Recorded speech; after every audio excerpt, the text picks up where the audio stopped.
Muy buenas tardes a todos, a todas las personas que siguen nuestro canal de Tertulia sobre Filosofía de la Ciencia.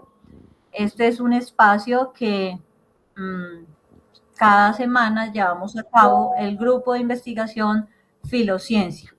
¿De qué se trata o qué es este espacio? Este espacio es de diálogo y comunicación virtual en el cual se conversa sobre diversos temas relacionados con filosofía de la ciencia, su historia, sus debates y controversias, su relación con la filosofía de la tecnología y la sociedad. Es una actividad de extensión del grupo de investigación Filociencia, como se dijo al comienzo. ¿Cómo participar? Pues mediante exposiciones, diálogos y debates alrededor de documentos leídos previamente por los participantes para informar, sensibilizar y difundir este campo de conocimiento al público en general que pueda estar interesado. Los encuentros se llevan a cabo todos los jueves de 6 p.m. a 8 p.m. hora colombiana. Si alguna persona está interesada en obtener mayor información, puedes escribir a los correos lochoar@unbosque.edu.co o bastidasastrid@gmail.com. También puedes seguirnos en los programas que quedan grabados y ubicados en YouTube a través del enlace https://www.youtube.com/tertulias filociencia/videos. Entonces, están cordialmente invitados, tanto para quienes quieran participar a través del programa o escribiendo también con comentarios a través de el canal de YouTube. Para la tarde de hoy, entonces vamos o se ha seleccionado el texto titulado De la filosofía de la ciencia a la filosofía de las tecnociencias e innovaciones. Este es un texto de Javier Echeverría, es un autor del cual ya hemos hecho mención en otras tertulias y de lo cual, pues, a raíz de la información que este artículo en particular presenta, pues, indica que es un investigador del Departamento de Sociología de la Universidad del País Vasco. Para no entrar como en más detalles que tal vez podemos ir teniendo en cuenta más es a partir de del texto que él hoy nos presenta, dada su riqueza en lo que allí pues, incluye. Y mencionar que pues con respecto a este documento, del cual ustedes van a ir poco a poco conociendo más a profundidad, pues corresponde a como parte de una hipótesis de que el autor nos hace ver que a finales del siglo XX ha surgido pues una nueva modalidad de ciencia, en este caso la tecnociencia, que presenta dimensiones tecnológicas, económicas, políticas, empresariales e incluso militares, aparte de las propiamente científicas. La tecnociencia no se limita a describir o explicar el mundo, sino que pretende transformarlo. La búsqueda de conocimientos está subordinada pues al logro de innovaciones. Por lo tanto, además de filosofía de la ciencia, pues es preciso hacer una filosofía de la tecnociencia y una filosofía de la innovación que se derive de ella, debido a que los sistemas de investigación y desarrollo están orientados a innovar. Para ello hay que desarrollar, dice el autor, nuevas líneas de investigación como filosofía de la práctica científica, filosofía de la tecnocultura y filosofía política de la ciencia, aparte de una axiología y una praxeología de la ciencia. Así que indica que para argumentar estas propuestas se comentan 3 ejemplos de nuevas tecnociencias sociales y humanas, entre ellas pues la computación en la nube, sistemas de indicadores y neurociencias humanas. Además, el autor propone la noción de tecnoparadigma, que regula las agendas tecnocientíficas actuales y el modo de hacer ciencia en el siglo XXI. Para quienes quieran buscar el artículo en concreto, pueden buscarlo por palabras clave tales como filosofía de la ciencia, estudios de ciencia, tecnología, sociedad, práctica científica o estudios de innovación. Y esperamos pues que esta información o lo que aquí se comparte en esta tertulia de la tarde de hoy pues llegue a muchas más personas que posiblemente están indagando sobre campos cercanos y que les pueda ser de utilidad. Así que cedo la palabra a nuestro colega Luis Francisco. Gracias, Astrid, muy amable. Con un saludo para todas las personas que están presentes, las colegas, los colegas que están presentes. Vale decir que este documento lo conozco hasta hace muy poco tiempo. Yo desarrollé un trabajo en relación con la tecnociencia, denominado de la tecnociencia geoestratégica. Trabajé sobre cosas vinculadas con el profesor Javier Echeverría Esponda, que es el nombre completo, y no tuve la oportunidad de conocer este documento que relativamente pues es reciente. Pude haberlo conocido antes, pero no lo tuve en cuenta dentro de mi bibliografía. Y este documento del cual estamos hablando se encuentra en la revista de Ciencia, Tecnología y Sociedad, el número 28, el volumen 10, que corresponde a enero del año 2015. Entonces creo que vale la pena, en todo esto que hemos venido trabajando a lo largo del tiempo dentro de la tertulia y sus distintos videos sobre la tecnociencia, hacer otra aproximación, porque esto nos va a permitir entender muchos de las situaciones y problemas de tipo fronterizo que vive la filosofía de la ciencia actual. Entonces podemos decir que el autor inicia su exposición diciendo que hay unas nuevas direcciones en la filosofía de la ciencia. Señala que la revolución tecnocientífica del siglo XX sigue desarrollándose en el siglo XXI y se expande geográfica y sectorialmente. En este sentido, hay que recordar que Echeverría Esponda en el año 2003 escribió un libro que se llama La Revolución Tecnocientífica, que es un libro donde hace una descripción supremamente detallada de cómo se dio una transformación en la producción de la ciencia y de la tecnología a lo largo del siglo XX y cómo a partir de finalizada la Segunda Guerra Mundial se dio una transformación entre los distintos países del mundo en la fusión de los procesos de investigación de gran escala que se conoció en un tiempo como la Big Science y se vinculó a una producción tecnocientífica.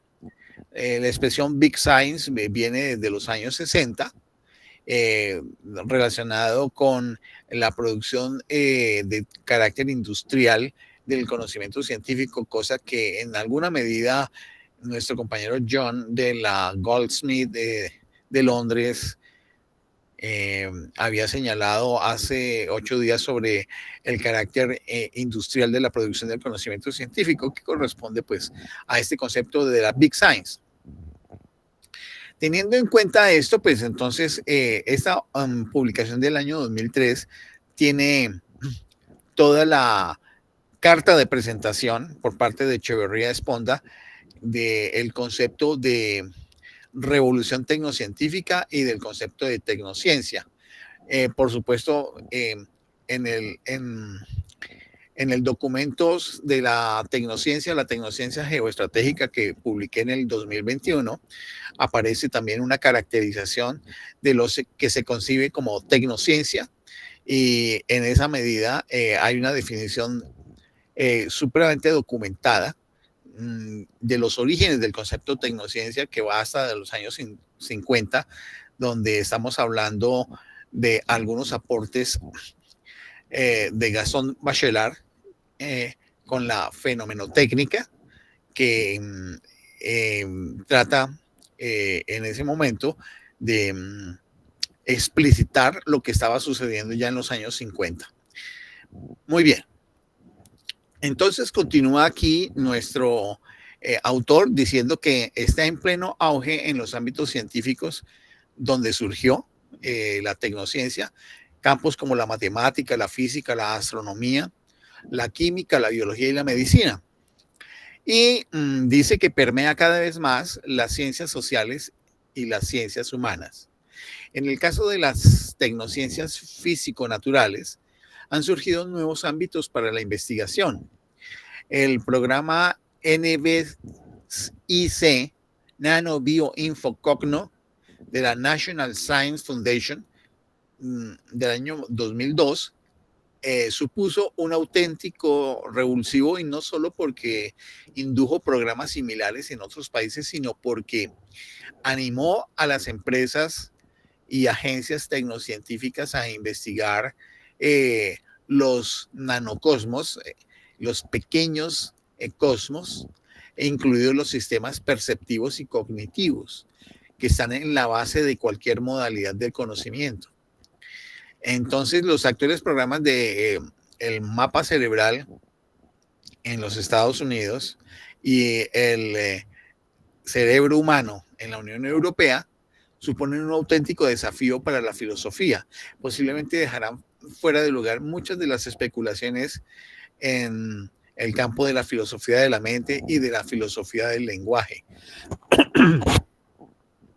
También es previsible que aporten desarrollos a la psicología de la ciencia, incluyendo nuevos artefactos cognitivos. Estos programas pretenden lograr avances en el conocimiento, pero ante todo innovaciones, como acontece con la tecnociencia.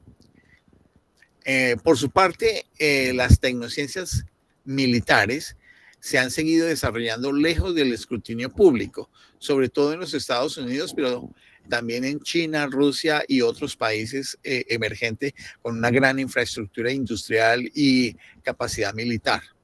Los asesores de las organizaciones militares, incluida la OTAN, el Tratado de Defensa del Atlántico Norte, son conscientes de que ningún Estado ni organización internacional puede tener un poder militar mínimamente relevante si no dispone de un sistema de investigación y desarrollo que sea fuerte y sea consolidado. Esto sería interesante para quienes estén vinculados al tema de manera novedosa hoy por hoy, que pudieran consultar los videos que tenemos acá acerca de la caracterización de la tecnociencia geoestratégica, para ver cómo fue que se fue modelando la idea fundamental del desarrollo de la investigación y el desarrollo dentro de la investigación militar, y después la participación de las corporaciones privadas, para mostrar cómo hoy la investigación científica, más que ser un movimiento de punta de los estados, es un sistema que se mueve con el músculo financiero de tipo privado y con iniciativa privada, en asocio en muchos casos con asociaciones público-privadas de estados. El modelo lineal de innovación sigue estando plenamente vigente en la investigación, desarrollo e innovación militar, cuya función sigue siendo muy clara en varios ámbitos de carácter tecnocientífico. Hoy lo podemos ver si examinamos, por ejemplo, todo el asunto de la guerra que se está dando entre Rusia y Ucrania, que al final de cuentas no es un asunto entre Rusia y Ucrania, sino que tiene que ver con la organización del Tratado del Atlántico Norte.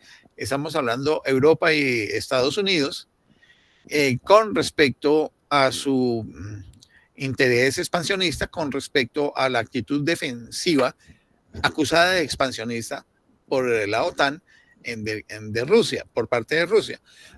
Allí se están dando ejemplos de cómo se pone a prueba todo el desarrollo de la investigación, desarrollo e innovación en en las pruebas de armas, desarrollo de armas, sistemas de defensa, inteligencia militar y cosas aledañas a lo que es el combate y la estrategia del combate, lo cual implica desarrollos tecnológicos, la utilización de sistemas de satélite para aumentar el conocimiento de la inteligencia militar de los movimientos de grandes grupos de infraestructura mecánica y también de inteligencia en relación con sistemas de software que mueven de manera automática armas que están vinculadas con el lanzamiento de proyectiles, lanzamiento de drones, sistemas de defensa para drones y para misiles y cosas por el estilo, lo cual muestra cómo el desarrollo de la investigación, desarrollo e innovación de carácter militar está íntimamente ligado con los límites de punta de la investigación y desarrollo tecnocientíficos. Y esto conduce pues que a analizar esa nueva modalidad de poder que tiene la tecnociencia en el campo militar. Es una tarea que debería desarrollar, dice Echeverría, una filosofía política de la ciencia, lo cual no es lo mismo que una filosofía política científica y tecnológica, porque sería distinto. Y tampoco lo sería de unos estudios de ciencia, tecnología y sociedad que lo analice como tecnociencia geoestratégica, porque hoy por hoy ese desarrollo de tecnociencia está pues indudablemente aunado o aliado con el desarrollo de los poderes geoestratégicos del planeta en relación con no solamente tener dominios en áreas geográficas para el desarrollo de actividad productiva y comercial, sino también para la obtención y extracción de minerales y materias primas que son de carácter estratégico para el desarrollo también de, tecnocientífico. Bien, dice Echeverría Esponda que aunque esta política científica y tecnológica que sería parte de una filosofía específica para estudiar todo este tipo de temas, está, por supuesto, aunada con otra que está referida a las fronteras para la filosofía de la ciencia del siglo XXI. ¿Qué muestra esto? Pues que la filosofía de la ciencia ha tenido como una especie de explosión de posibilidades de estudio que lleva a ver que hay una inmensa cantidad de ámbitos que hasta el siglo pasado, años 80, no se habían podido prever que eran dignos de estudiar. Los filósofos de la ciencia, dice, sin embargo, siguen sin interesarse por las aplicaciones militares de la innovación y desarrollo. La mayoría de esta comunidad de filósofos de la ciencia parece mantener la idea ilusoria de que la filosofía de la ciencia, para ser racional, solo ha de ocuparse de las teorías científicas y de la epistemología, no de la práctica científica. Y en esto aquí vale hacer una crítica directa a ciertos textos que he leído últimamente, por lo menos uno de Juan Carlos Moreno, en relación a eso, que sigue pensando que el problema es un problema de teorías y no de las prácticas científicas con las cuales también se produce teoría, pero que se producen también artefactos que conducen a la transformación de las situaciones prácticas del mundo.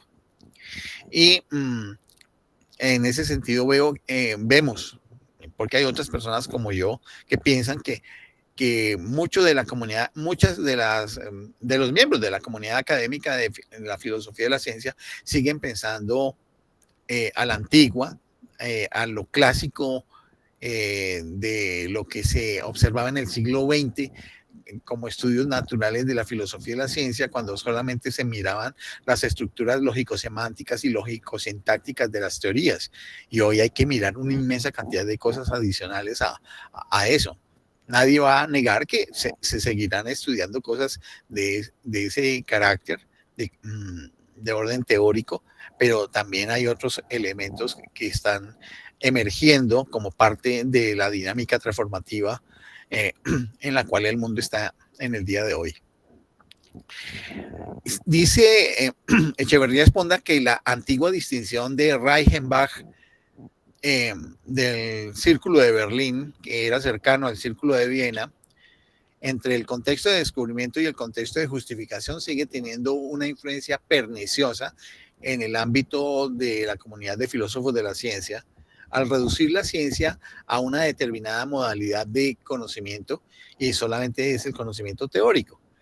A pesar de ello, la ciencia es una acción humana y también una acción social, como muy bien ya en los años 80 lo había afirmado Bruno Latour, y que ha mostrado convenientemente, dice el profesor Echeverría, Alfredo Marcos en el 2010, no conozco esa publicación, y dice que por su parte considera que la filosofía de la práctica científica es la principal nueva frontera que la filosofía de la ciencia ha de investigar.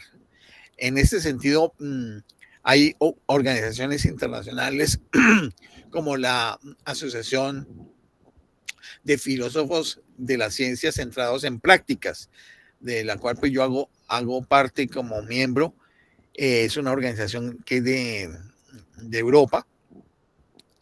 Y en ese sentido ya no es simplemente mirar los asuntos de orden teórico, sino ver cómo es que en la práctica científica aparecen una serie de elementos que son fundamentales para poder entender el desarrollo del conocimiento científico y el desarrollo de dispositivos, aparatos de orden tecnológico.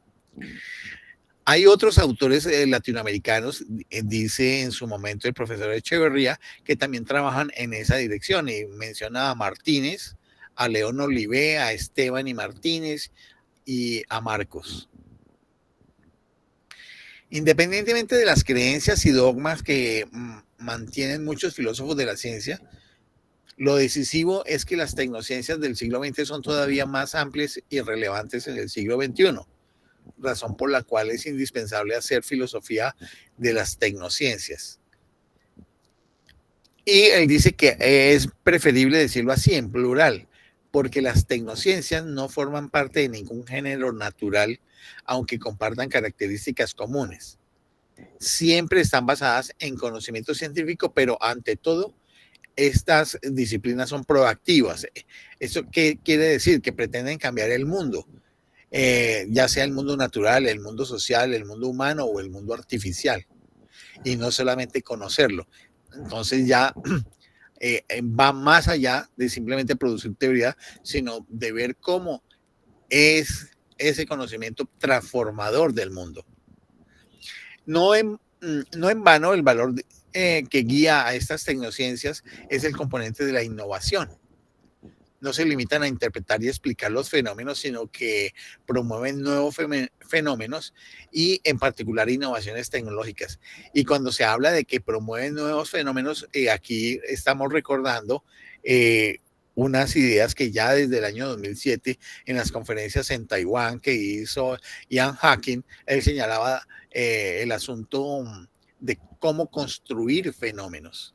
Y cómo la construcción de fenómenos es la construcción de problemas de investigación que no están previamente definidos y con ellos poder ubicar maneras de producir conocimiento con el propósito de generar también mecanismos y dispositivos de transformación de esos hechos del mundo, de esos fenómenos que se construyen.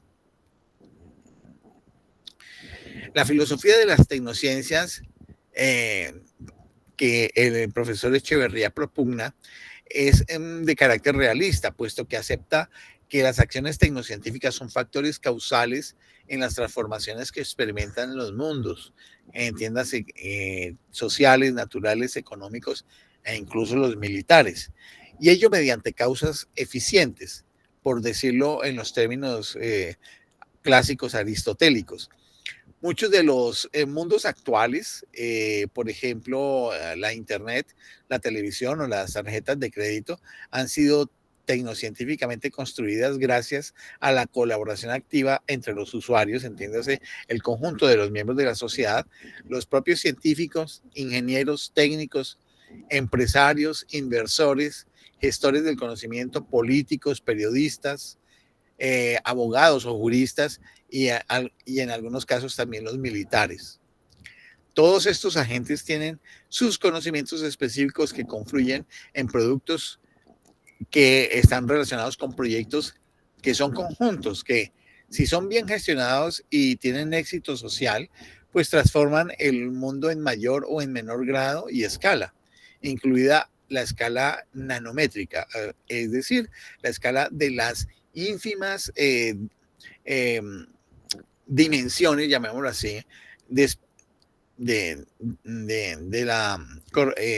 espacio, y en ese sentido, pues, ha sido un desarrollo totalmente sorprendente lo que encontramos ahora.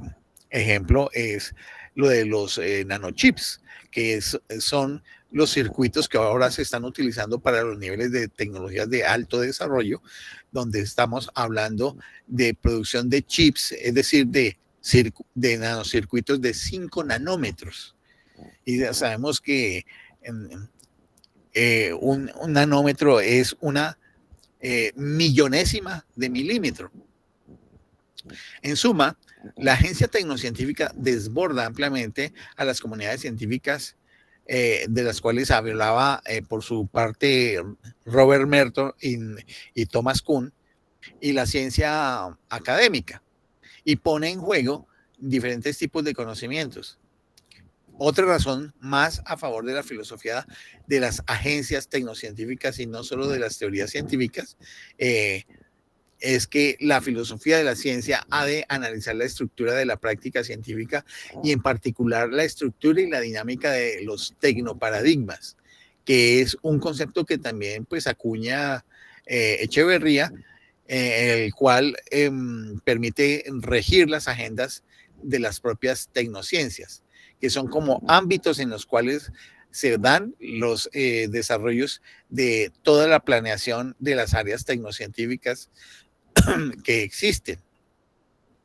Los tecnoparadigmas no solamente conforman el conocimiento científico tecnológico aceptado, es decir, el conocimiento tecnológico recibido por la vía de su evaluación y difusión, sino que ante todo determinan la práctica científica, es decir, el modo de hacer ciencia, y ello no solo a la hora de investigar, sino también de enseñar, difundir y aplicar estos conocimientos.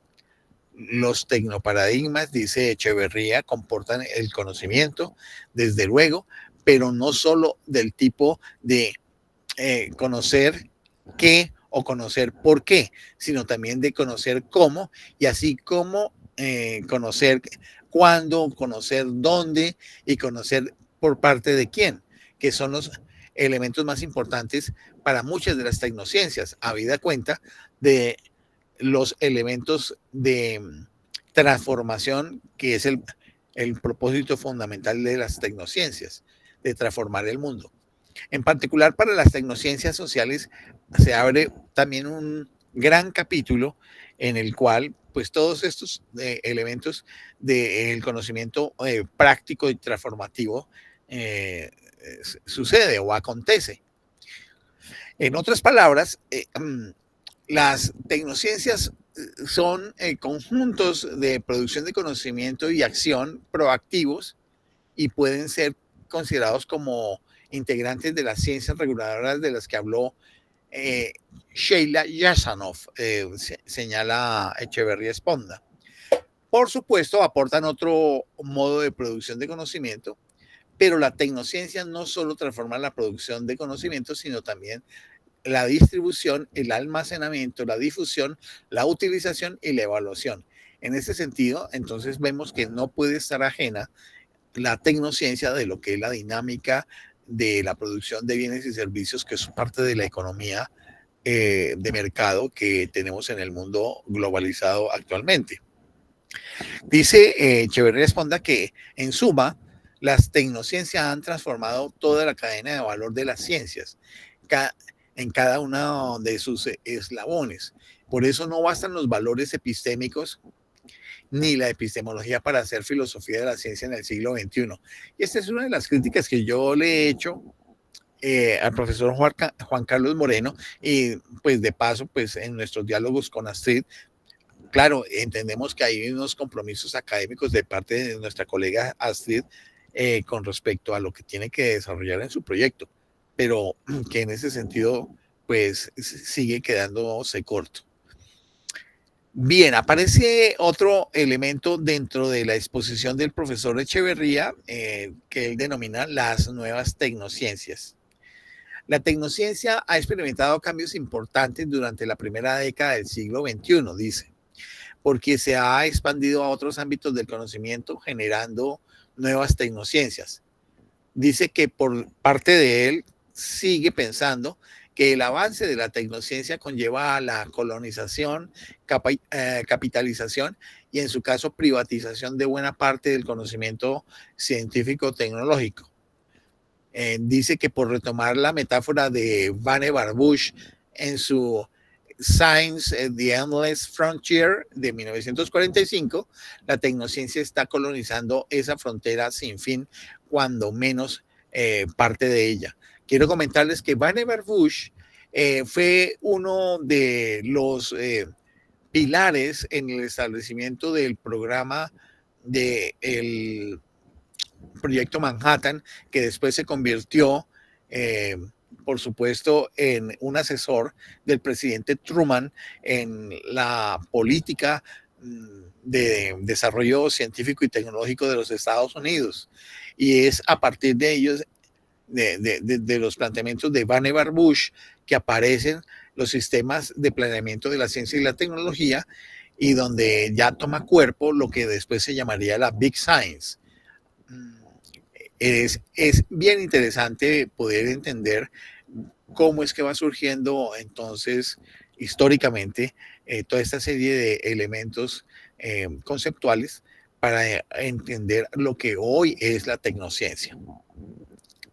Al hacerlo, las teorías científicas devienen capital y el conocimiento, y las innovaciones basadas en ciencias se convierten en mercancía. Ya lo decíamos que está dentro del ámbito del sistema de producción de bienes y servicios, su comercialización e intercambio dentro de la dinámica de la economía mundial, que está también regida por unos sistemas de poder que tienen unas influencias de orden geográfico, de orden global, y por lo tanto ese es el aporte que yo hago.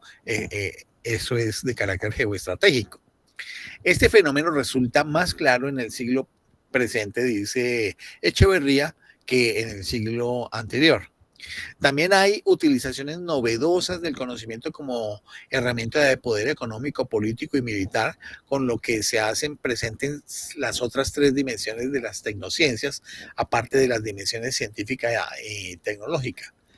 Por parte de Echeverría dice, tras estos 3 lustros del siglo XXI, recordemos que el documento fue publicado en el 2015, da por verificada la hipótesis de que a finales del siglo XX surgió una nueva modalidad de poder, que es el poder tecnocientífico, que tiende a ser global, que yo lo bauticé posteriormente como tecnociencia geoestratégica.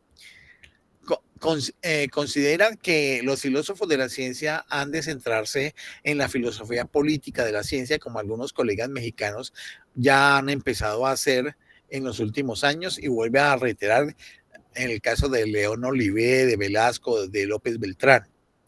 La filosofía de la ciencia ha de seguir estando vinculada a los estudios de ciencia, tecnología y sociedad, por supuesto, que es un campo un poco más amplio, que no solamente recoge la filosofía de la ciencia, sino otros componentes propios de las ciencias sociales y del análisis de la sociología del conocimiento científico, y por supuesto lo que es geoestrategia y geopolítica vinculado con el desarrollo tecnocientífico. Pero debería profundizarse, dice Echeverría Sponda, más en algunos puntos particularmente conflictivos, entre los cuales él menciona 3. la absorción progresiva por parte de la ciencia por el capitalismo del conocimiento, la reducción de los investigadores y profesores universitarios a ser trabajadores del conocimiento y la emergencia de los tecnoparadigmas que determinan cómo debe ser la práctica científica. En esta contribución que hace Echeverría Esponda dentro del documento, él solamente comenta esta última cuestión, de la emergencia de los tecnoparadigmas que determinan cómo debe ser la práctica científica.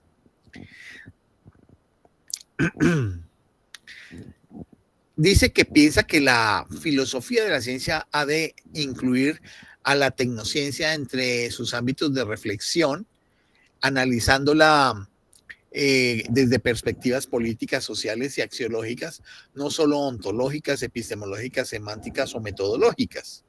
Además de eso, pues las tecnociencias no solo han colonizado algunas ciencias formales y físico-naturales, más recientemente dice, se han implantado en muchos ámbitos de las ciencias sociales y humanas. Hoy en día cabe hablar de las tecnociencias sociales e incluso de las tecnohumanidades, aunque esta palabra aparezca como poco elegante. Desde luego, hay que distinguir entre cuerpos y tecnocuerpos, música y tecnomúsica, artes y tecnoartes. La expansión de la tecnociencia, entendida como un nuevo modo de producción, distribución, almacenamiento y utilización de conocimientos, ha ido más allá de las ciencias y de las ingenierías de los siglos XIX y XX, alcanzando a otras formas culturales, incluida la prensa, los libros, la política, la economía, las artes y los medios de comunicación. En una palabra, no solo hay tecnociencia, sino también existe tecnocultura. Los estudios de la cultura científica, siendo importantes, deberían interesarse por las diversas culturas tecnocientíficas, como por ejemplo la cultura de la innovación y también por la tecnocultura. En el caso de la filosofía no basta con hacer filosofía política de la tecnociencia, hay que también elaborar una filosofía de la tecnocultura, lo cual incluye la cultura tecnocientífica, pero es más amplia que ella, puesto que también se ocupa de la tecnomúsica, las tecnoartes, la tecnopolítica, las last but not the least en el deporte. En conjunto, Echeverría considera que estamos ante un cambio radical de época, la era de la tecnociencia y la tecnocultura. Si esto es así, entonces parece obvio afirmar que la filosofía tradicional de la ciencia no basta y que hay que abrir nuevos ámbitos de reflexión y análisis filosófico. Seguidamente, entonces, va a dar algunos ejemplos de nuevas tecnociencias. Dice que para ilustrar lo dicho hasta ahora, pues, pone 3 ejemplos que va a comentar brevemente. El primero tiene que ver con las neurociencias, que pueden ser consideradas como una nueva frontera de la investigación. Las expectativas que suscitan son muchas y no solo son científicas, sino también son tecnológicas, empresariales, como en el caso de trabajo con los niños autistas y los enfermos de Alzheimer, que trabajan en algo que se conoce como la Feria de la Mente, en la que se muestra claramente los logros o avances que tienen en estos campos, incluidos sus aplicaciones de carácter militar. Estando presentes estas 5 componentes culturales y axiológicas, es casi seguro que se está ante una nueva tecnociencia, dado que su componente tecnológico es muy intenso. La infografía del cerebro como método usual de investigación y en un futuro próximo de elementos de nanotecnología, pues caracteriza estos logros y estos desarrollos que hasta el momento se vienen haciendo en la emergencia de estos componentes de las tecnociencias. En el mes de septiembre del año 2014, dice Echeverría Esponda, se celebró en Sheffield, Reino Unido, el Festival de la Mente, que era una feria tecnocientífica donde fue posible vislumbrar cuál es la agenda tecnocientífica actual en el ámbito de las neurociencias. Menciona una de las innovaciones presentadas, como ya dijimos, a enfermos de Alzheimer, que se les muestran robots emocionalmente programados, es decir, artefactos tecnológicos con capacidad para suscitar emociones en personas cuyos cerebros tienen deterioros cognitivos. Tratándose de tecnojuguetes diseñados para suscitar emociones, su índice de eficacia es notable, lo que permite lograr recuperaciones parciales en el funcionamiento cerebral de las personas afectadas por la enfermedad de Alzheimer. La Universidad de Harvard, dice Echeverría, presentó algo todavía más futurista. Los enjambres de robots y más concretamente de kilobots es un ejemplo de ello. El experimento consiste en agrupar robots sin memoria y con un software mínimo, con un sensor de rayos infrarrojos que les dice si cerca hay otro robot o no. Se trata de imitar la naturaleza, entiéndase como bandadas de pájaros termiteros, de modo que en base a reglas muy sencillas, dichos robots pueden construir estructuras complejas que luego puedan ser implementadas en el cerebro humano. Esto me hace recordar algo que en el campo de las de las llamadas ciencias de la complejidad se ha considerado como el pensamiento de enjambre, y es que un solo elemento de un conjunto amplio por ejemplo, en este caso de robots, no puede resolver un problema, pero el colectivo sí, donde se va generando una distribución de tareas y colectivamente se piensa en cómo solucionarlo. En la medida en que estos enjambres de robots, siendo cada uno de ellos, valga la expresión, estúpido por separado, son capaces de simular por interacción entre unos y otros algunas funciones del cerebro humano, la hibridación entre neuronas y robots permitirá mejorar las capacidades cognitivas del cerebro, abriendo una nueva etapa a la inteligencia artificial. Y esto sí está íntimamente ligado con cosas que se han venido trabajando y que hoy ya las tenemos en herramientas como ChatGPT, pero sobre todo como en DeepSeek, que es totalmente impresionante la capacidad que tiene esta herramienta en el desarrollo de pensamiento profundo y de capacidad de análisis para generar respuestas desde el punto de vista lógico, matemático o estrictamente lógico, semántico.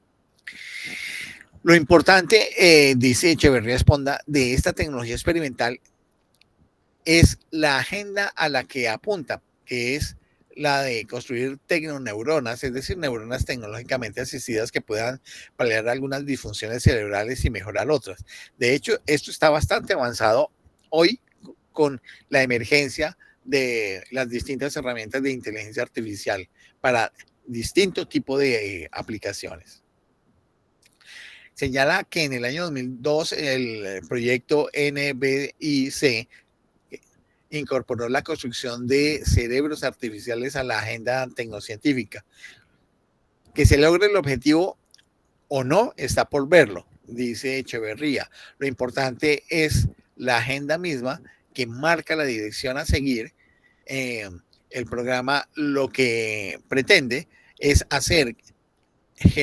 generar innovaciones. Lo propio de la tecnociencia es su pretensión de cambiar el mundo. En este caso, de lo que hemos venido hablando, pues la transformación del cerebro humano.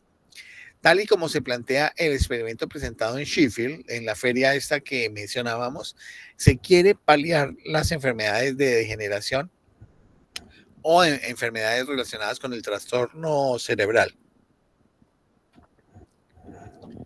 Pero nada impide pensar que estas tecnoneuronas podrían ser implantadas en cualquier tipo de cerebro si es posible construirlas. Recordemos que se están construyendo en este momento unos dispositivos que son posibles de implantar en el cerebro. Si no estoy mal, se llama la compañía Neurolink. de Elon Musk. Y allí se están haciendo algunas experiencias que están cercanas a esto que estamos diciendo, que señalaba en el 2015 Echeverría. Una vez vislumbrada esa posibilidad y aunque no sea factible en el momento actual, hablamos del año 2015, la investigación tecnocientífica camina en múltiples direcciones. La filosofía de la mente ya no basta y hay que hacer filosofía de las neurociencias partiendo de los avances y agendas que las tecnociencias del cerebro suscitan. Ustedes se darán cuenta que estamos hablando aquí de un documento que se produjo hace 10 años y hoy muchas de esas cosas están quedando obsoletas de lo que decía Echeverría Esponda, porque hoy los logros y alcances que tenemos, seguramente lo vamos a comentar, están mucho más allá de lo que el propio filósofo podía prever. Continúa diciendo que la filosofía de las neurociencias será muy distinta a la filosofía de la mente porque tomará como punto de partida los avances que se produzcan en la investigación neurocientífica, dejando de lado las especulaciones filosóficas sobre la mente y el cerebro. Otro tanto va a ocurrir con las diversas percepciones sensoriales que serán analizadas con base en el funcionamiento de las redes neuronales y no a partir de concepciones filosóficas preestablecidas, como había ocurrido hasta ese momento. Un segundo ejemplo de la tecnociencia recientemente surgida tiene que ver con los Big Data, es decir, con la computación en la nube. Ofrece servicios de acceso a documentos, archivos de Internet, incluidos los de los propios usuarios, pero con peculiaridad de ser masivos, porque esos servicios son utilizados por millones de personas. Bueno, esto hoy lo sabemos con estas herramientas que tenemos de inteligencia artificial. La nube de la información es una bella metáfora, pero sin duda, lo cierto es que todo este conjunto de datos están en tierra, y básicamente en los grandes equipamientos informáticos gestionados por las principales empresas transnacionales de la información como Google, Apple, Amazon, Facebook, Twitter y algunas otras, dice Echeverría. Utilizan grandes equipamientos y la novedad estriba en que no son gestionados por entidades públicas, salvo los casos de los datos que son de inteligencia militar o de inteligencia policial, sino por empresas privadas que han sabido encontrar un modelo de negocio en la minería de datos, como también se le denomina. Tradicionalmente, los grandes proyectos de la Big Science fueron financiados por los gobiernos. Recordemos el proyecto Manhattan, que fue para la construcción de la bomba atómica, el proyecto ENIAC, que fue para la construcción de los primeros computadores gigantescos que existieron a finales de los años 40 y comienzos de los 50, el proyecto Hubble y el proyecto del genoma humano. Y dado su enorme coste y en particular dada la enorme inversión que se requiere para construir y mantener los costosos equipamientos científicos que hacen falta para desarrollarlos, pues se requiere que haya inversión privada. Por eso es que hoy sabemos que grandes financieras e inversoras son las que están promoviendo el músculo financiero para el desarrollo de proyectos de desarrollo tecnocientífico.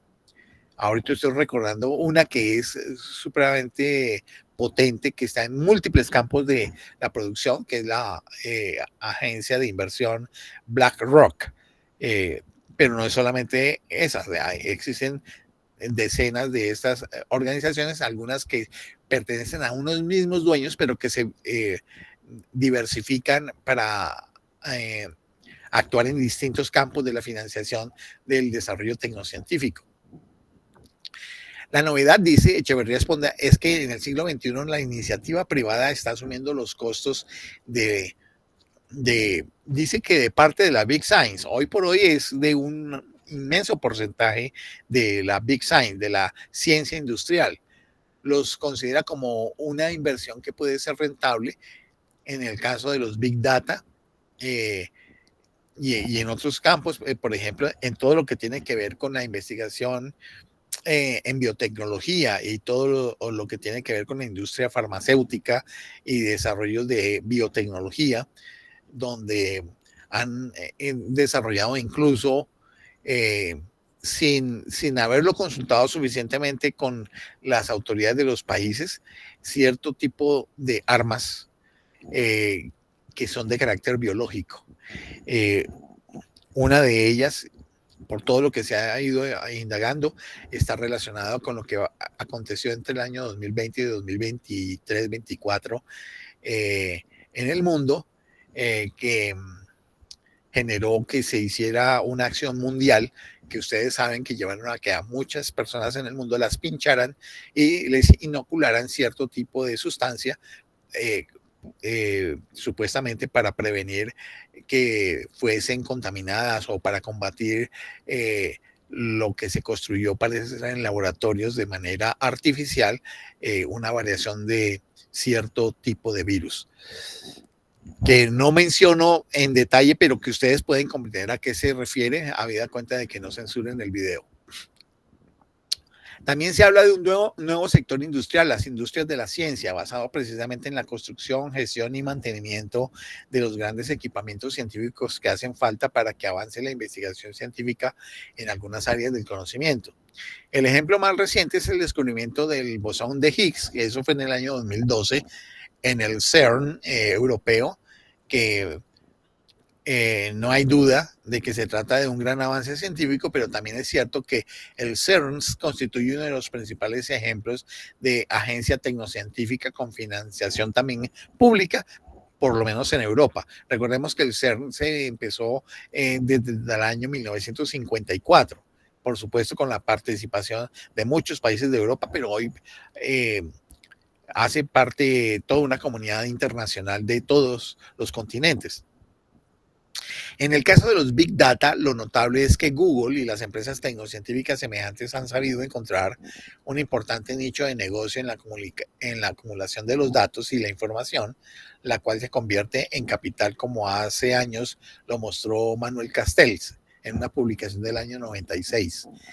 Es lo que ocurre ahora con toda esa masa de datos, con la peculiaridad de que son datos aportados gratuitamente por los propios usuarios, e incluso donde los propios usuarios se convierten en la mercancía y que luego son gestionados y son capitalizados por las empresas especializadas en este nuevo sector tecnocientífico. Dice que valga este segundo ejemplo para mostrar que la tecnociencia convierte a las acciones humanas en mercancía y capital, generando un valor gracias a la acumulación masiva de datos. Habría mucho que hablar sobre la nube, dice, que en realidad es una forma novedosa de tecnociencia, pero estas primeras consideraciones pueden valer para indicar que los filósofos de la ciencia tienen mucho trabajo que hacer en torno a la ciencia contemporánea, en lugar de seguirse restringiendo a analizar las teorías científicas de Newton, Darwin y Einstein, por apasionadas que éstas sean. El tercer ejemplo dice que se centra en el análisis tecnocientífico de la propia práctica científica y se refiere a los sistemas de indicadores que desempeñan un papel fundamental a la hora de cuantificar y medir la ciencia, la tecnología y la innovación.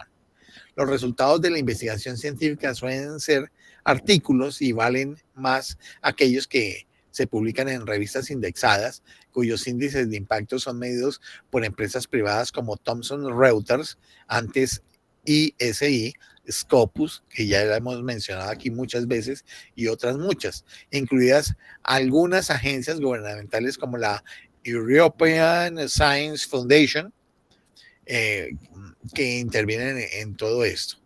Google mismo ha lanzado un nuevo sistema de medición de los impactos de la ciencia con su índice H, que cuantifica para cada científico cuántas publicaciones H tiene, con H citas en Scholar Google. Vale decir en ese sentido que hoy por hoy en las estadísticas de ResearchGate aparece el índice H. Si ustedes tienen su propia cuenta en ResearchGate, van a encontrar que en la parte de la presentación del perfil aparece índices de citación, el índice H, junto con el número de publicaciones que ustedes hayan podido producir. En el caso de la investigación y desarrollo, esa área la desarrolla la OCDE con su manual de Frascati, que el primero fue de 1963. Han salido varias versiones del manual de Frascati, creo que el último es del año 2018. Y otros muchos manuales vinculados al manual de Frascati que se derivan de él, que están en ellos incluidos el manual de Lisboa, el manual de Canberra, para el análisis de la innovación de la OCDE, pues se elaboró el manual de Oslo, que conforma el tecnoparadigma dominante en la materia, así como el manual de Bogotá, que fue diseñado por la RICIT, específicamente para la región de Latinoamérica. Todos estos manuales lo que hacen es hacer las definiciones tecnocientíficas específicas de lo que es la producción científico-tecnológica, el establecimiento de indicadores y cómo se vincula todo el sector de la producción científica y tecnológica de las academias a lo que son los índices y estadísticas de producción científica y tecnológica de los países. Y cómo esto está vinculado con el desarrollo económico productivo de las naciones. No hay dudas sobre el rigor científico de dichos manuales. A Astrid y a mí nos consta porque hemos tenido que trabajar con ellos, no solamente en materia académica, sino en materia profesional. Todo esto máxime teniendo en cuenta lo difícil que es medir la innovación, pero indudablemente no es tan difícil porque se han desarrollado sofisticados sistemas que permiten medir la producción científica en términos ya sea de patentes, de registros de marca, ya sea en términos de números de producción de artículos, el registro de artículos como objetos digitales y otras formas de indicación que permiten cuantificar la producción en todos los sentidos, sea esta de orden muy práctico o sea de orden muy sofisticado, de orden teórico. Sin embargo, dice que quiere subrayar otra propiedad de estos instrumentos, que es la condición tecnocientífica. Eso queda particularmente claro en el subtítulo del manual de Oslo, que dice que es una guía para recoger e interpretar los datos sobre la innovación. El manual no aporta una teoría científica sobre la innovación, no se enuncia ninguna ley al respecto. Se proponen son definiciones operacionales diseñadas para poder medir y obtener los datos cuantitativos agregables. En términos de orden práctico y de herramienta práctica, a mí me parecen que son supremamente útiles, han sido hechos por científicos y son muy útiles además por el carácter claro y preciso en la forma como están redactados. Esos manuales, Astrid y yo tenemos esos manuales a disposición. En cambio, si se pretende que todos los países de la OCDE midan la innovación de la misma manera, con los mismos procedimientos y recurriendo a los instrumentos conceptuales y metodológicos diseñados por el Manual de Oslo, pues entonces se requiere lograr que los datos de innovación de los distintos países y regiones sean comparables entre sí. Claro, porque se requiere que haya un baremo que permita hacer la comparación de estas mediciones, lo cual es condición sine qua non para el diseño de políticas científicas comparadas que se tomen como referencia entre sí.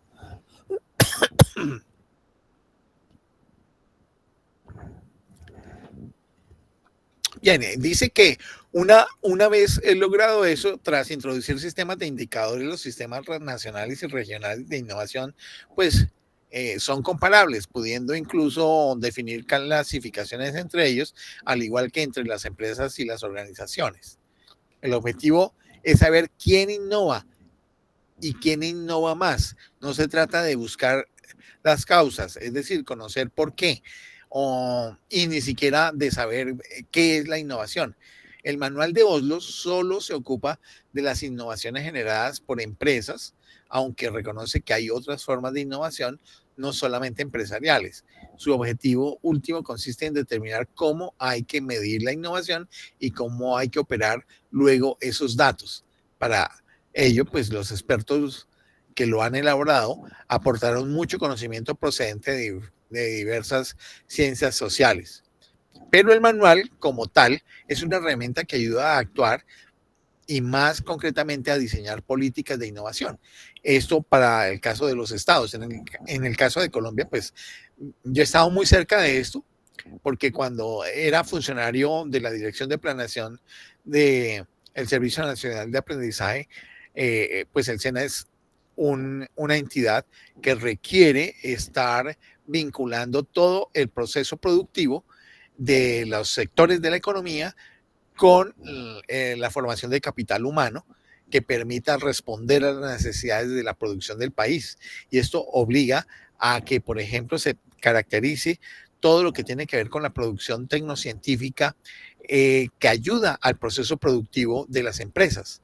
Y en ese sentido se requiere, por ejemplo, tener en cuenta todos estos indicadores que señalan los manuales.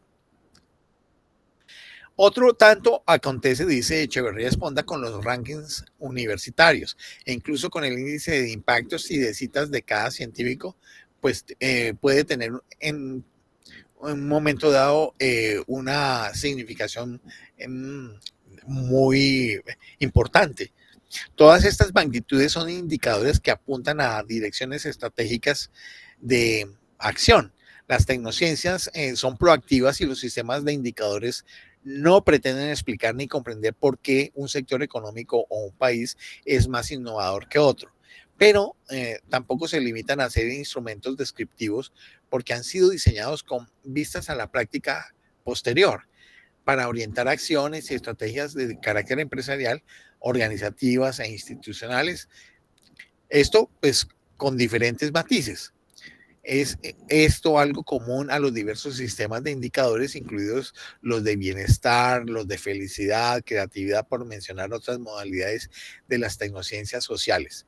Yo creo que muchos de ustedes, compañeros, colegas, se han encontrado este tipo de cosas actualmente en sus desarrollos profesionales, sean estos en la universidad o en los programas sociales en los que trabajen, donde se ven involucrados, donde están estos sistemas de indicadores que muestran cómo la aparición de estos dispositivos tecnocientíficos inundan todo lo que es la gestión y la práctica de las instituciones con el propósito de generar unos resultados y de ver cómo es que se produce en las distintas sociedades.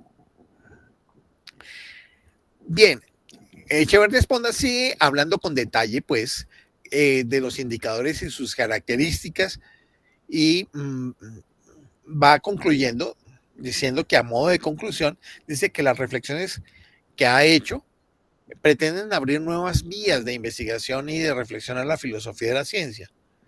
Esta corre el riesgo de convertirse en una especie de parque temático. ¿Por qué? Porque es que hay muchos elementos que convergen y que se diversifican también, donde se cultivan y se mantienen vivos a autores y a enfoques que hicieron grandes aportaciones en el pasado siglo. Dice que merecen nuestro respeto y consideración, pero el mundo ha cambiado radicalmente desde la segunda mitad del siglo XX y, por supuesto, la ciencia también. Dice que la filosofía de la ciencia debería asumir esos cambios, profundizando en líneas menos exploradas como la filosofía de la práctica científica, insiste, la filosofía social y política de la ciencia y, en último término, la filosofía de las tecnociencias y de las innovaciones. Dice que la ciencia moderna se ha caracterizado por la búsqueda del conocimiento, entendiendo por tal las hipótesis y las teorías científicas. Las tecnociencias, en cambio, tienen el objetivo de generar innovaciones. Y cuando estamos hablando de innovación, estamos hablando de generar transformaciones en el mundo. El conocimiento científico es un fin en sí mismo para los científicos, pero para las empresas y las agencias tecnocientíficas no es más que un medio para producir innovaciones. Por lo tanto, la filosofía de la tecnociencia ha de incluir la filosofía de la innovación. Las tecnociencias contemporáneas exigen un replanteamiento profundo de la filosofía de la ciencia, porque para ellas son importantes varias modalidades de conocimiento, no solo el conocimiento causal, que ha sido el objetivo tradicional de la ciencia. No son explicativas ni predictivas, pero sí proactivas y performativas porque están vinculadas con desempeños, porque pretenden transformar el mundo y no solo conocerlo o explicarlo. Las tecnociencias sociales, en particular, tienden a transformar las relaciones sociales, tarea en la que han cosechado éxitos considerables en los últimos años, que han estado marcados por la difusión social de las tecnologías de la información, eh, y la comunicación. Pero las tecnociencias humanas que se vislumbran y plantean en un desafío mayor, si es posible o no la transformación tecnocientífica de las personas, de modo que surjan lo que hoy se está denominando como tecnopersonas. Ese desafío es explícito en el caso del transhumanismo que subyace en el informe de Converging Technologies de la NSF, pero también con las neurociencias cuya condición tecnocientífica pues se ha señalado. Por último, dice el profesor Echeverría, pues que los filósofos de la ciencia tienen que reflexionar mucho sobre el futuro de su disciplina, pero también sobre el futuro de los seres humanos, de lo que no resulta improbable afirmar que van a mostrar grados mayores o menores de tecnohumanidad. El avance de las tecnociencias conlleva el de la tecnocultura con todas las consecuencias que ello implica. Seguir centrándose en las teorías científicas equivale a practicar la estrategia del avestruz. Eso hablando de los filósofos clásicos de la ciencia, los académicos clásicos de las universidades que siguen pensando que la ciencia simplemente se refiere a las teorías y que no hay nada más. Muchas gracias.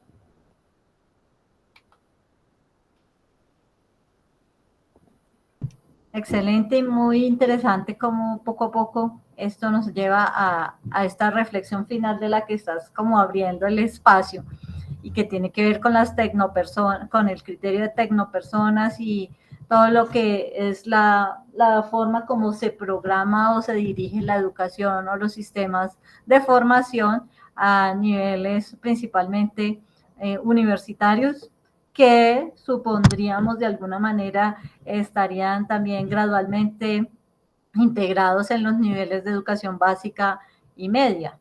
No sería nada raro, solo que oficialmente, por ejemplo, con esto que has desarrollado, me puso a pensar directamente en el plan de desarrollo rectoral que ha iniciado en la universidad donde yo trabajo y donde está, si uno mira ese plan rectoral, está directamente conectado con todo lo que has expuesto, en el sentido de que una de las, o por lo menos en la forma les comparto al respecto, y es que en este plan rectoral que se ha diseñado, o que por lo menos ha dado comienzo, está relacionado mucho con los temas de la felicidad, con los temas de la ciencia para el impulso empresarial y el bienestar, ver la parte intelectual como un capital, cómo convertir la ciencia en una creación de producción de industria,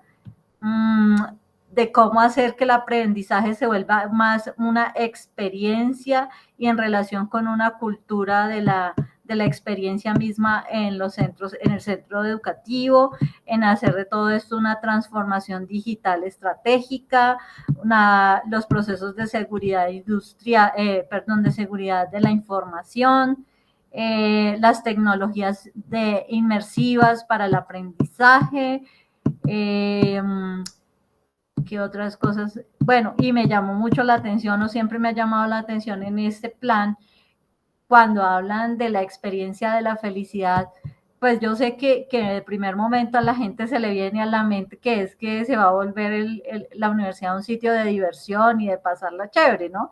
Pero es que viéndolo a la luz de lo que nos está planteando este documento, uno entiende que son diseños de nuevas tecnologías donde precisamente está vinculado con las tecnopersonas, ¿no? Y de cómo precisamente todo está interconectado desde la parte de la salud, la forma de cómo se hacen las comunicaciones entre unos y otros para hacer que la información circule de manera diferente a como la que veníamos tradicionalmente funcionando.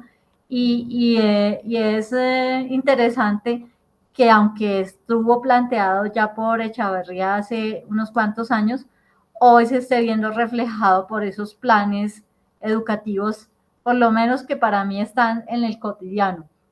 Y me pareció que este texto por lo menos me hizo reflexionar mucho en esa situación. Bueno, y aparte de otros temas que también habíamos hablado en otras tertulias que tienen que ver con el diseño de CRISPR, con estos nuevos programas que poco se han difundido, pero digamos en una forma del público en general, pero que ya están funcionando o que de los cuales por lo menos premios en ciencia se han ya generado.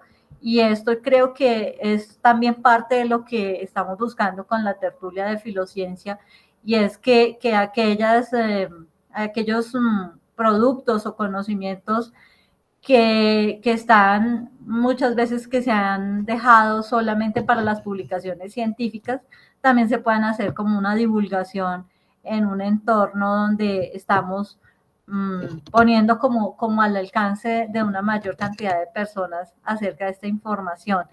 Y creo que la temática de hoy no solamente es útil para nosotros como los que estamos interesados en la filosofía de la ciencia, sino para también en el ámbito más amplio de la población que está poniendo también como parte de su experiencia todas estas vivencias que parecieran solo cosas del disfrute material, sin ver la vinculación, por ejemplo, con la parte económica, con la toma de decisiones y otros aspectos de la vida cotidiana. Me parece que este texto está muy, o sea, como de mucho valor para diferentes niveles de formación profesional. No sé qué comentario les suscitará a los demás compañeros. Abrimos el espacio.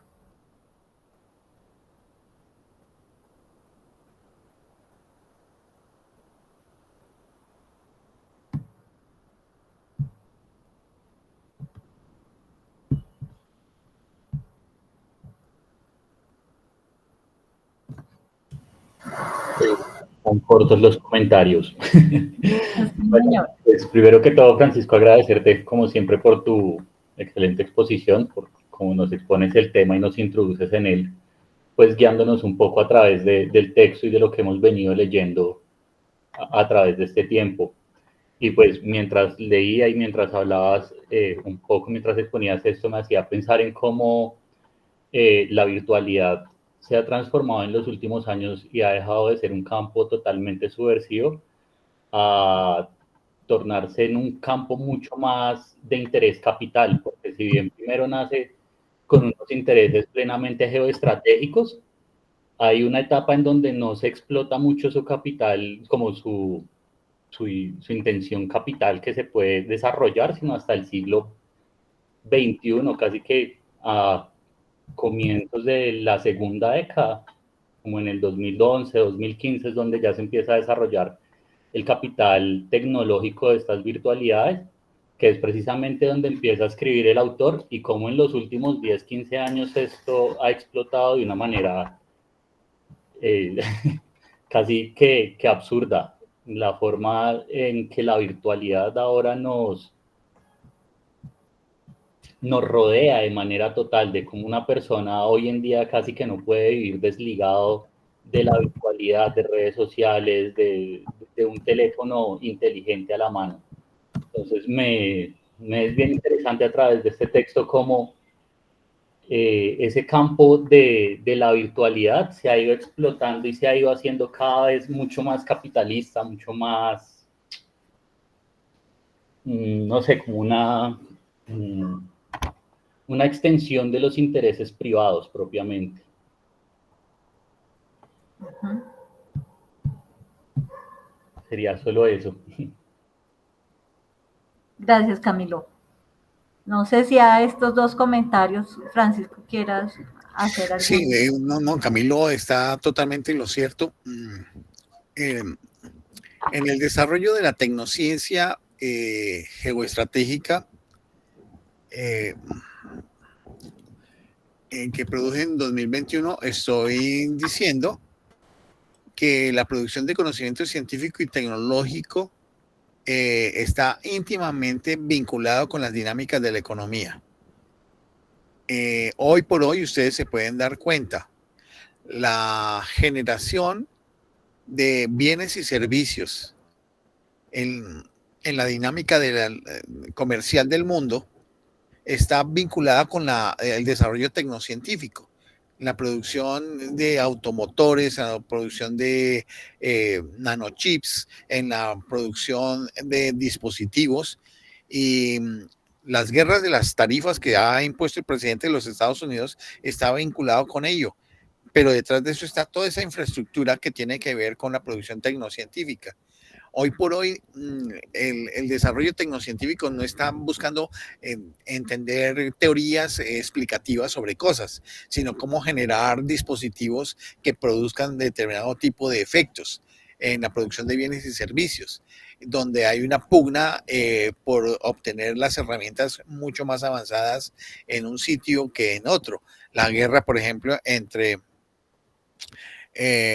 las automovilísticas Tesla y la China BYD, exactamente, donde hoy por hoy hay una ventaja que se está dando y sobre todo a raíz de las disposiciones del presidente de los Estados Unidos que está llevando a que BYD esté tomando cierta ventaja, lo cual es como una especie de disparo en el pie por parte de la economía norteamericana sobre sí misma, habida cuenta que la mayor producción de Tesla no se está dando en los Estados Unidos, sino se está dando justamente en México y se le está poniendo a México una imposición de aranceles del 25%, donde la producción automovilística de Tesla pues va a afectar a los consumidores de autos eléctricos en los Estados Unidos, por ejemplo, en un 25% más por los aranceles que se está poniendo. Pero sin embargo, van a encontrar que BYD no para el mercado norteamericano, sino para los demás mercados del mundo, está produciendo mucho más que Tesla, lo cual hace que Tesla tenga menor capacidad productiva y menos campo de operación, habida cuenta de los altos índices del consumo que pudiera tener en los Estados Unidos, habida cuenta del 25% de aranceles adicionales. Observen ustedes cómo la dinámica de la economía está íntimamente ligada con el desarrollo tecnocientífico, porque este desarrollo tecnocientífico que tiene que ver con todos estos dispositivos donde hay inteligencia artificial, dispositivos electrónicos, nanochips, para el desarrollo de los automatismos, pues indudablemente es lo que está operando. Por eso es importante que los filósofos de la ciencia nos demos cuenta de esto y no solamente quedarnos en los clásicos análisis de carácter teórico y lógico-sintáctico y lógico-semántico de las estructuras de las teorías o la naturaleza epistémica y ontológica de las teorías. Es que están estos problemas que son de orden totalmente pragmático y que están ocurriendo de esa manera y están vinculados con la dinámica de la economía. Por lo tanto, que yo estoy totalmente de acuerdo con el planteamiento que está haciendo Camilo. Es toda la dinámica del capitalismo a nivel global con una injerencia de tipo geoestratégico, por supuesto, en los mercados.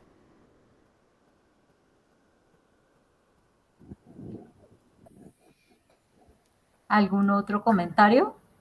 Sí, total, pero digamos, ¿no te parece también muy interesante de cómo esto, o sea, el Internet y mucha parte del sector que hoy en día se está explotando se desarrolló por cerca de 50 años, pero realmente el capital se empieza a invertir, a inyectar hace escasamente 10, 15 años y es donde surge todo el auge de los chips, de la inteligencia artificial?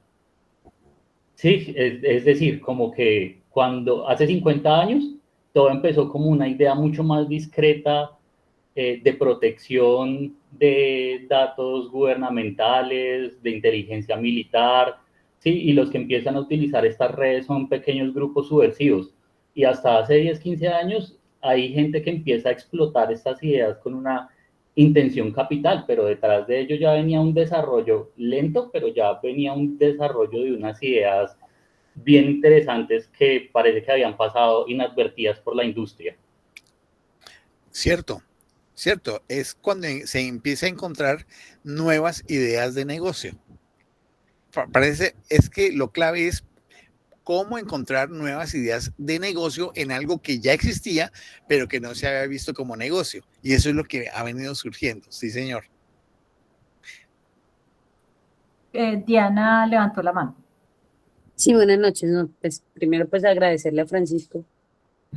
Cuando yo leí el texto, todo el tiempo me surgía digamos, como la invitación, porque me parece que el texto es una invitación a los filósofos, sobre todo, ¿no?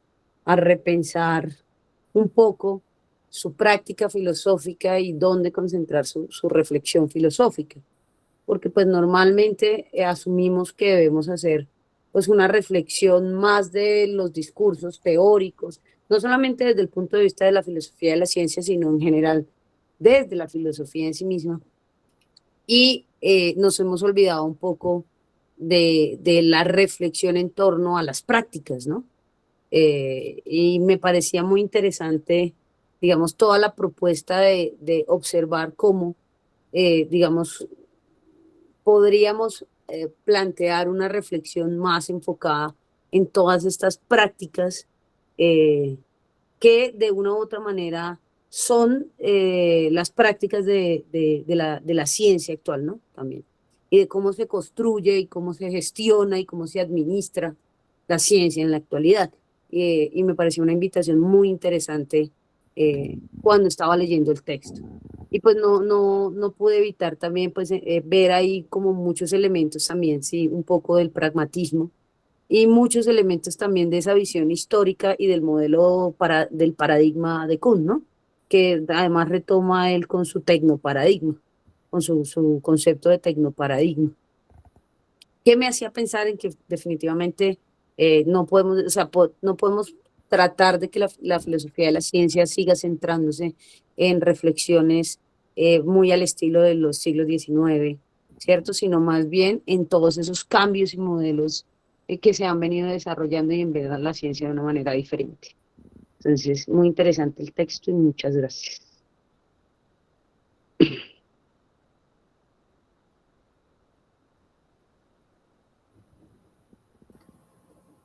No sé si Omar o Estela quieran hacer. Hola, buenas noches. ¿Me escuchan? Muy bien, sí. Aló, ¿me escuchan? Sí, señor. Ah, bueno, buenas noches. Yo he estado oyendo, sí me parece interesante lo de la reflexión de la tecnociencia, pero pues digamos que me inquieta algo ahí que es el asunto de cómo creen ustedes que percibe, digamos, la gente de la ciencia y de la investigación en filosofía de la ciencia, porque ustedes saben que la tecnología a veces es distanciada de la ciencia, ¿no? De hecho, a veces se vende como una instancia distinta, si bien conexa. Incluso yo creo que hay instancias donde se habla de un subproducto más allá de una gran conexión entre la ciencia y la tecnología. Si bien sabemos que lo hay gente que hace historia de la tecnología y trata de separar un poco esas instancias, incluso teniendo en cuenta también los problemas de lo que es lo artefactual o lo que es lo colectivo. Entonces, ¿cómo creen ustedes que podría ser una actitud reaccionaria desde esas posturas al asunto de la tecnociencia desde el enfoque filosófico?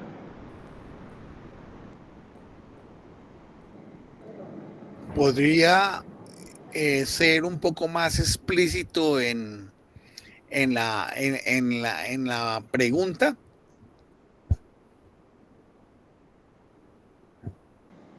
Sí, se me inquieta como que, pues, si bien suena interesante el asunto de la filosofía de la tecnociencia, evidentemente tratando de generar unas nuevas formas de plantearse la visión de la tecnociencia o saliéndose un poco del paradigma típico de las filosofías de la ciencia.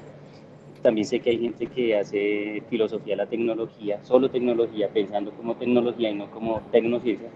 Entonces mi pregunta es, ¿hay momentos en que esa gente no tiene en cuenta a la tecnología como 100% producto de la ciencia, sino como un agente que puede producirse sin necesidad exactamente de la ciencia? ¿Cómo sería la visión de estas personas sobre la tecnología, sabiendo que no las ven como articuladas, la tecnología y la ciencia?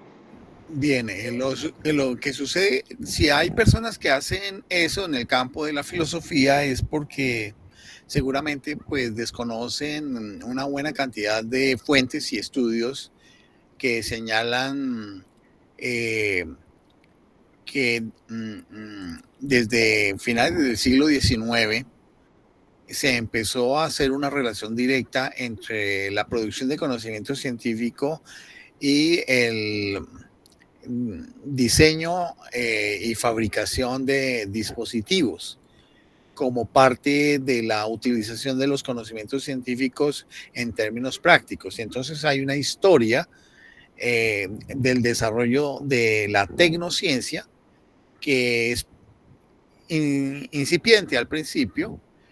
Hay toda una historia de la tecnociencia que comienza, por ejemplo, con la eh, producción de gases tóxicos utilizados en la Primera Guerra Mundial, que eran producidos por empresas alemanas y que generaron una serie de efectos tan grandes que llevaron a que se generaran acuerdos internacionales para una guerra que fuese menos cruenta y que hubiese unos principios de no utilizar gases tóxicos, no utilizar eh, eh, armas de tipo biológico y cosas por el estilo. Ya desde principios del siglo XX se tenía en cuenta esto. Y hay una obra muy interesante que habla acerca de la historia de la tecnociencia. En este momento no recuerdo el autor, pero están dentro de las citaciones que tengo en mi artículo sobre de la tecnociencia geoestratégica. O sea que los estudios que hay sobre la relación entre ciencia y tecnología como un proceso de producción que cada vez a lo largo del siglo XX se fueron consolidando, pero sobre todo a partir del proyecto Manhattan. Imagínense, el proyecto Manhattan 1942, que estamos hablando de más de 80 años. O sea que eso hace mucho tiempo que está sucediendo, porque el proyecto Manhattan lo que hace es la combinatoria de todos los conocimientos de la física nuclear con todos los procesos de ingeniería en general e ingeniería militar en particular, además de todos los procesos de inteligencia. Entonces aquí estamos viendo que el desarrollo de las relaciones entre producción científica y desarrollo tecnológico tienen una larga data y que si hay filósofos que todavía siguen haciendo filosofía de la tecnología, al no considerar que hay una relación directa cada vez más, sobre todo a partir de la década de los años 40, entre conocimiento científico y conocimiento tecnológico hasta llegar a lo que tenemos ahora, es tal vez porque falta información, pero hay suficientes documentos, pero suficientes son miles de documentos que, por ejemplo, si uno busca en Field Papers, que es un sitio de producción donde aparecen las publicaciones de ciencia y tecnología más amplias del mundo, donde aparecen las grandes editoriales. Aquí estoy teniendo, por ejemplo, un Journal for General Philosophy of Science de 2024 de Springer, donde muestra el estado actual de la filosofía de la ciencia, sacado de Field Papers. En Field Papers usted puede encontrar cientos, miles de documentos donde vinculan la ciencia y la tecnología. Lo que acontece, eso sí, también es que nuestro carácter de subdesarrollo cultural y de nuestro carácter de dependencia cultural no nos permite tener un acceso más directo al manejo de la información. Pero en ese sentido, los filósofos que siguen haciendo la separación es que no han entendido que esto históricamente lleva más de 80 años en un proceso de fusión que cada vez es más más vinculante, llamémoslo así.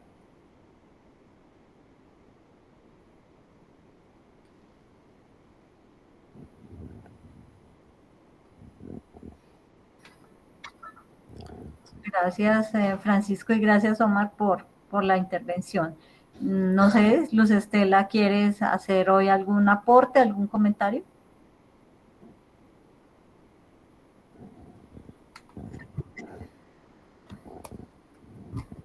Bueno, pues en este ejercicio de, digamos, llevándolo a los diferentes niveles en la temática de hoy, también de por medio hay pues una serie de discusiones o de problemas que están de manera transversal en los procesos de la tecnociencia, como son, por ejemplo, los de marcos legales, responsabilidad en cuanto a niveles de impacto, y ahí pues van surgiendo como otras líneas de trabajo que tienen que ver con a quienes les corresponde asumir esos grados de responsabilidad cuando se tratan de daños sobre la regulación y el control para los efectos que va teniendo la tecnociencia en campos particularmente que tienen que ver con las personas y con los ambientes o desarrollos que tienen un impacto en el entorno. La integración de estos procesos de investigación con las posibilidades o alternativas para otras visiones sobre cómo se han entendido hasta el momento los desarrollos de la ciencia y la tecnología, que llevan a los casos directos como son el reemplazo de órganos en las personas, en las capacidades cognitivas para generar otros tipos de inteligencia, también los desarrollos en investigación espacial que se adaptan para búsqueda en otros planetas sobre otros tipos de posibles alternativas de vida, y con ejemplos específicos también de casos y de experiencias que se han ya como vistos como casos interesantes o de éxito en aplicaciones con humanos, y que esto pues tanto tiene elementos que pueden generar resultados auspiciosos que hacen ver que hay nuevas oportunidades para el desarrollo de las personas y el entorno. También pues tienen transversalmente, como lo había dicho, pues unos problemas que van surgiendo o van emergiendo, que son de los problemas de ética con respecto al tema de esa sociedad que se está forjando con esta nueva tecnociencia, y a medida que se avanza pues en estos campos, el equilibrio, búsqueda de equilibrio entre la innovación, la responsabilidad social y el aseguramiento de esas tecnologías, como de alguna manera se convierten en otros campos de investigación para asegurar que se pueda tener unos desarrollos de equilibrio, pues reconociendo de una u otra manera que siempre estarán unos que están en la punta del iceberg llevando adelante procesos que son beneficiosos para esos grupos particulares, pero que desde luego van a acentuar las desigualdades en otros, lo que hace ver que pues la tecnociencia también muestra unos desarrollos pues desiguales, pero que de una u otra manera no van a parar por el solo hecho de generar esos impactos. Sí, Astrid, pues es que quedé pensando mucho en la intervención ahora que se hizo por parte de Omar en relación con lo que se refiere a la filosofía de la tecnología. Entonces, pues yo creo que valdría la pena entonces señalar lo siguiente. David Channel, que es un filósofo, publicó en el año 2017 una obra que se llama Historia de la tecnociencia. o History of Technoscience. En esa obra, él se pregunta, ¿la ciencia y la tecnología son independientes entre sí? ¿La tecnología depende de la ciencia y de ser así, cómo depende? ¿Depende la ciencia de la tecnología? De ser así, ¿cómo depende? ¿O la ciencia y la tecnología se están volviendo tan interdependientes que la línea que las divide se ha borrado por completo? En el mismo libro, pues este autor traza la historia de la tecnociencia desde finales del siglo XIX, como les decía hace un rato, hasta finales del siglo XX, y muestra cómo el complejo militar industrial académico y la megaciencia o la misma Big Science se combinaron. La Big Science o megaciencia, que es la misma ciencia industrial, se combinaron para crear nuevos ejemplos de tecnociencia en áreas como la carrera armamentista nuclear, la carrera espacial, la era digital y los nuevos mundos de la nanotecnología y la biotecnología.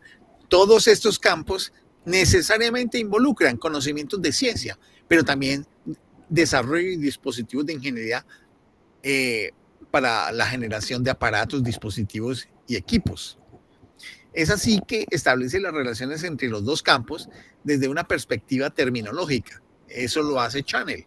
En esta obra, pues examina las raíces de la tecnociencia desde las perspectivas de la ciencia de base industrial y de las industrias de base científica, teniendo en cuenta pues la producción de químicos, plásticos, colorantes, sintéticos, farmacéuticos, laboratorios de investigación eléctrica industrial, para los servicios de la luz, de la radio y de la telefonía, entre lo más destacado. Chanel prosigue con la descripción del escenario del complejo militar industrial dado en la Primera Guerra Mundial. Continúa con la descripción del escenario entre la Primera y la Segunda Guerra Mundial, donde hay una buena cantidad de producción de conocimientos científicos y dispositivos tecnológicos que cada vez más se acercan unos a los otros, que considera como esto como la preparación del contexto de lo que sería después la ciencia industrial o la megaciencia, en el cual pues destaca la investigación y el desarrollo en campos como la aviación, la cohetería y la química, así como la investigación en la física nuclear. Seguidamente, pues Chanel, dentro de su obra, pues se detiene en el examen de la emergencia del complejo militar industrial dentro de la Segunda Guerra Mundial, en el que la investigación sobre el uranio, el radar, la química farmacéutica, los primeros ordenadores militares y la bomba atómica serán los primeros grandes productos de esta megaciencia o ciencia industrial. Chanel continúa pues describiendo la aparición paulatina de la tecnociencia a medida en que se desarrollan los programas de la carrera armamentista, la nuclear, la bomba de hidrógeno, los reactores nucleares, la física de las altas energías, el programa espacial, la carrera de los misiles, entendidos como de la balística intercontinental, donde necesariamente conocimientos de ciencia física, pero también de diseños de ingeniería están vinculados unos con otros.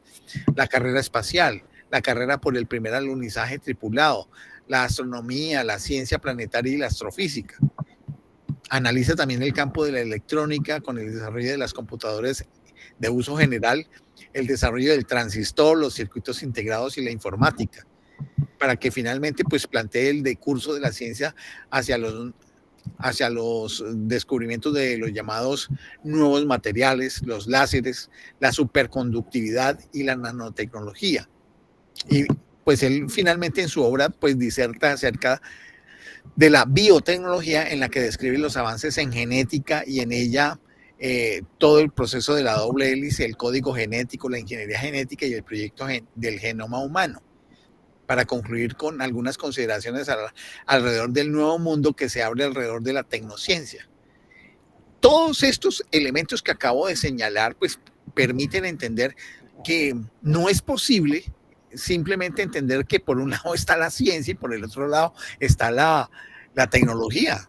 Entonces, puede resultar un poco anacrónico hablar simplemente de que hoy se hace hacer una filosofía de la tecnología o una filosofía de la ciencia sin considerar la tecnología y las innovaciones. Por eso el concepto tecnociencia emergió desde el campo de la misma filosofía de la ciencia con Gaston Bachelard cuando apareció con el concepto de fenomenotécnica. Ya tecnociencia, pues lo propone Bruno Latour en 1984 en una de sus publicaciones, y a partir de ese concepto propuesto por Latour vienen los otros desarrollos, pero ya existía desde antes de que el mismo concepto existiera. Entonces, quería señalar eso porque si es posible que existan todavía filósofos que hacen esa separación, pues es que hay una inmensa cantidad de cosas que se desconocen, ¿no? Eso era lo que quería decir, Astrid. Pues creo que esto que está preguntando Omar y que tú haces pues esta ampliación, también es una manera de ver y entender cómo que se están dando esos desarrollos en diferentes campos profesionales, ¿no? Porque es como entender el estado de la cuestión y ver que pues reconociendo que mientras una está dando unos saltos inmensos en todas las aplicaciones y desarrollos, también está por el otro lado los que quedan en la parte teórica y de solamente como de las reflexiones, y además porque eso muestra que lo que planteó el autor al comienzo del texto tiene mucho sentido, y es el hecho de que mientras en una época lo que se hizo fue contemplar el mundo, esta tecnociencia lo que está invitando es a intervenir en ella y hacer que cambie, y que definitivamente pues eso es como una puesta al día de lo que está pasando en los desarrollos tecnocientíficos, ¿no? Entonces, pues creo que es muy interesante o válida el comentario y la pregunta que hace Omar, en el sentido de que genera provocación, en el sentido de ver cuál es el estado desde el cual diferentes grupos académicos o intelectuales están haciendo su mirada, y como que eso también ayuda a decir, pues hay que reflexionar y pensar en lo que está sucediendo a nivel macro, porque también vemos que muchos campos o diferentes campos de la filosofía en general hacen ese ejercicio más contemplativo que de intervención. Es lo que veo en esas dos condiciones.